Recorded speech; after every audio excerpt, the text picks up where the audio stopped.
Mais uma vez, bom dia a todos. Queria agradecer ao Jorge Moreira da Silva o convite que me fez para voltar a apresentar este relatório. Como alguns de vós saberão, este relatório foi apresentado pela PCS em junho do ano passado. Nós tínhamos começado a trabalhar este relatório foi coordenado por mim e feito pelo Ricardo Santos, pelo Nelson Coelho, pelo Francisco Catalão e pelo Luís Bravo. E nós começámos a fazer este relatório em setembro de 2016 e depois, em junho de 2017, tivemos a oportunidade de o apresentar e de o discutir numa sessão da PCS. E este relatório tinha... não sei se... Não, ainda não. Bom, mas eu vou começar, apesar de... Este relatório tinha três grandes objetivos. Primeiro objetivo, mostrar o estado da arte da dívida pública portuguesa, quanto é que eram e são, caracterizar os 240 mil milhões de euros de dívida pública que existem e caracterizá-los no sentido de quais as maturidades, quais as taxas de juros de cada tipo de dívida que temos, quanto é que é detido por investidores nacionais e por investidores estrangeiros, quais são as maturidades, portanto, fazer um retrato do estado da arte da dívida pública portuguesa. O segundo objetivo, dado a situação atual da dívida pública portuguesa, era procurar demonstrar e fazê-lo de forma inequívoca que qualquer discussão sobre reestruturação de dívida que inclua haircuts tem um conjunto de custos e de efeitos de primeira ordem e de segunda ordem que são de tal maneira elevados, na nossa opinião, que não compensam o benefício marginal sobre a redução do estoque e a redução de juros que um haircut da dívida traria. E, portanto, apesar da discussão sobre reestruturação da dívida estar hoje menos focada em haircuts, é preciso não nos esquecermos que, ainda em 2014, houve um manifesto dos 74 que apelava exatamente a esse haircut de dívida, ou pelo menos a formas de haircuts de dívida, e essa discussão nunca foi verdadeiramente feita sobre quais seriam os efeitos sobre a economia portuguesa e sobre os detentores de dívida pública de um haircut. E, portanto, esse era o segundo objetivo, desmistificar que não há soluções fáceis, nem há silver bullets para a dívida portuguesa. Obrigado. E portanto, como eu dizia, esse era o segundo objetivo, peço desculpa, e o terceiro objetivo era procurar apresentar as nossas soluções ou as nossas propostas para a gestão da dívida pública. E, portanto, esses eram os três objetivos do Policy Paper. E, relativamente ao estado da arte, e, portanto, aquilo que era, no fundo, as nossas duas grandes conclusões, se eu assim posso dizer, é que, primeiro, não há uma silver bullet para o problema da dívida. Como eu disse em junho, o problema da dívida é um problema que se acumulou nas últimas 2, 3 décadas, agravado pela última década e, portanto, problemas que foram sendo criados ao longo de muitos anos não têm uma solução fácil e de curto prazo. E a segunda grande contribuição é que, olhando às taxas de crescimento que estamos a ter e aos saldos primários que já temos, é possível ir reduzindo sustentadamente a dívida de forma a atingir 100% do PIB no final da próxima década. E, portanto, no espaço de 10, 15 anos, trazer para valores que depois sejam, como dizia o João, tenham níveis de affordability significativos. E, portanto, o que era a nossa ideia do ponto de vista das medidas? Continuar a fazer o bom trabalho que o IGCP vem fazendo desde o tempo em que o João presidia e que foi continuado pela doutora Cristina Casalino, de diversificar o portfólio, estender maturidades, manter níveis de depósitos que garantam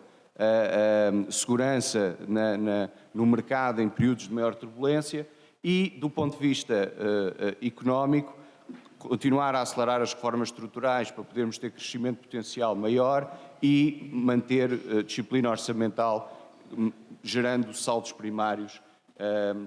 consideráveis na ordem dos 3, 4% do PIB e com isso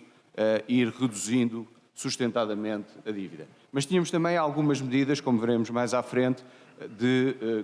relativamente ao contexto europeu. E, portanto, hoje, isto foi atualizado em novembro, em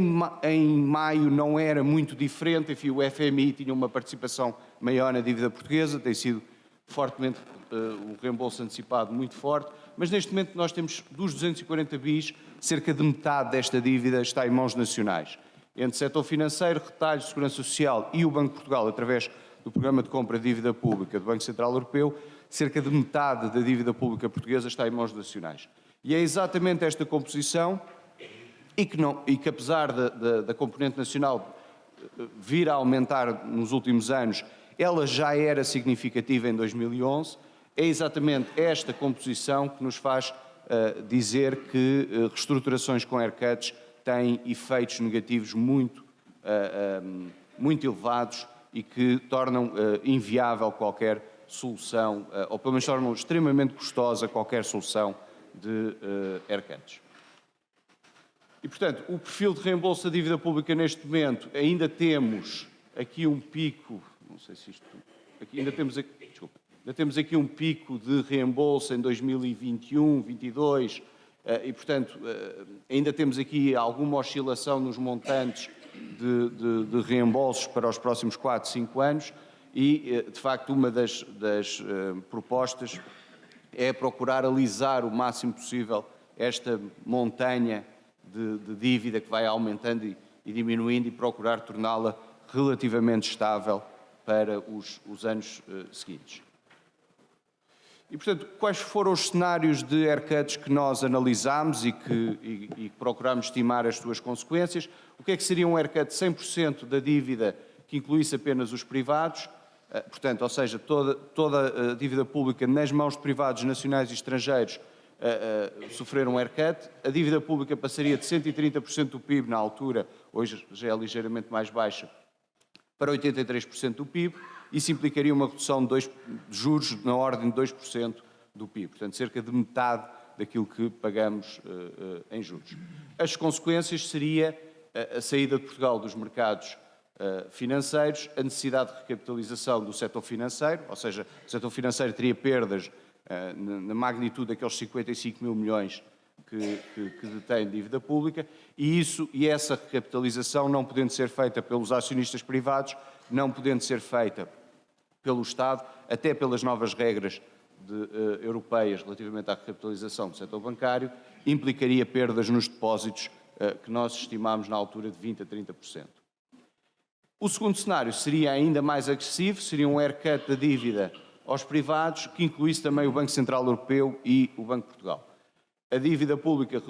reduzir-se-ia na altura de 130 para um valor próximo dos 60%, a redução de juros seria 2,5%, seria, apesar de tudo, uma redução não muito maior do que o primeiro cenário, dado que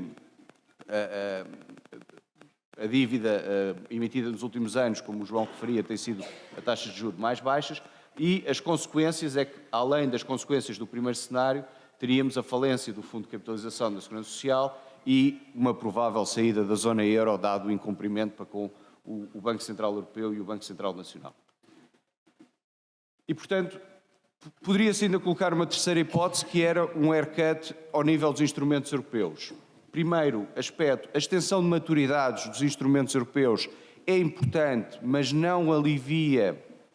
as necessidades brutas de financiamento da República até 2025, uma vez que os instrumentos europeus apenas irão começar a ser reembolsados, pelo menos de acordo com o que está estabelecido hoje, a partir de 2025, e, portanto, qualquer extensão de maturidades é importante do ponto de vista da sustentabilidade da dívida, mas não resolve qualquer problema da affordability até 2025. O deferimento de juros até 2025, que é algo que foi feito na Grécia, reduz as necessidades brutas de financiamento, mas não tem qualquer impacto do ponto de vista orçamental, ou seja, diferirmos os juros que estamos a pagar aos instrumentos europeus, como foi feito na Grécia, para o futuro, reduz as necessidades brutas de financiamento, porque o Estado português teria menos necessidades nos próximos anos, mas do ponto de vista de contas nacionais, esses juros seriam registados no déficit de cada ano, numa lógica de accrual, e, portanto, não teria qualquer efeito sobre a consolidação orçamental. E um próprio haircut sobre os instrumentos europeus também não alteraria as necessidades brutas de financiamento e poderia também colocar Portugal na situação de saída da zona euro. E, portanto, o que é que nós defendemos? Medidas nacionais ou soluções nacionais e soluções europeias. Sendo que aquilo que nós entendemos é que qualquer compromisso europeu depende de um requisito, ou seja, algo que é condição necessária, mas não suficiente, para que se possa discutir a nível europeu, e que é a consolidação orçamental e o cumprimento das regras orçamentais europeias. E, portanto, aquilo que nós, em primeiro lugar, defendemos é que, do ponto de vista orçamental, Portugal cumpra as regras europeias, continue o processo de consolidação orçamental e continue a ter saldos primários na ordem dos 3,5%, 4% do PIB, por forma a ir reduzindo a dívida e, do ponto de vista europeu, cumprir aquilo que são os seus compromissos. É evidente que isto implica um maior pagamento de juros e, portanto, dificulta o processo orçamental, mas nós devemos olhar para o problema da dívida como um problema, como o João dizia, de affordability, como um problema de sustentabilidade e como um problema de gestão de portfólio. Não é um problema orçamental, ou pelo menos não deve ser encarado com prioridade como um problema orçamental. E, portanto, além do rigor orçamental, e que em alguns cenários nos permitiria,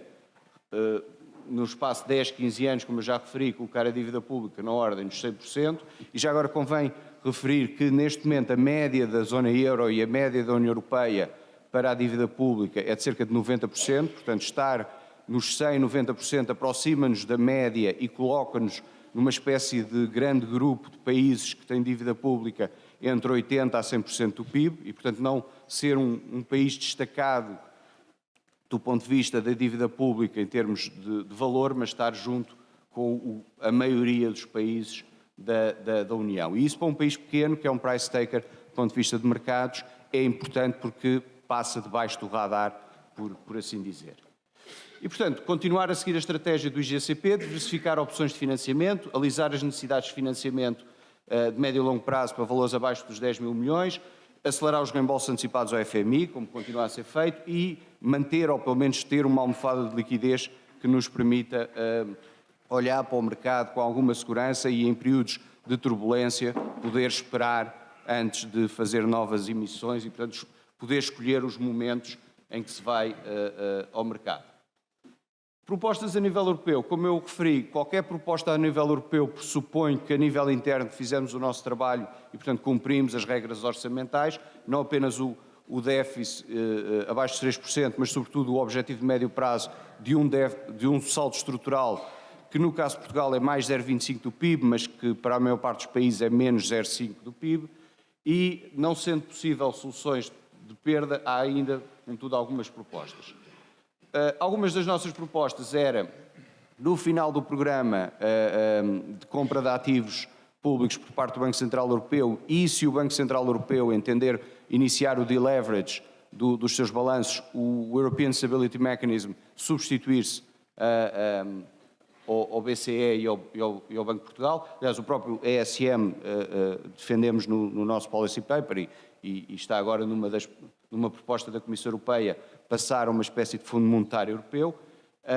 O ESM passar a disponibilizar uma linha cautelar de 4, 5 anos, enquanto que agora é apenas de 2 semestres. Eurobonds até 60% do PIB,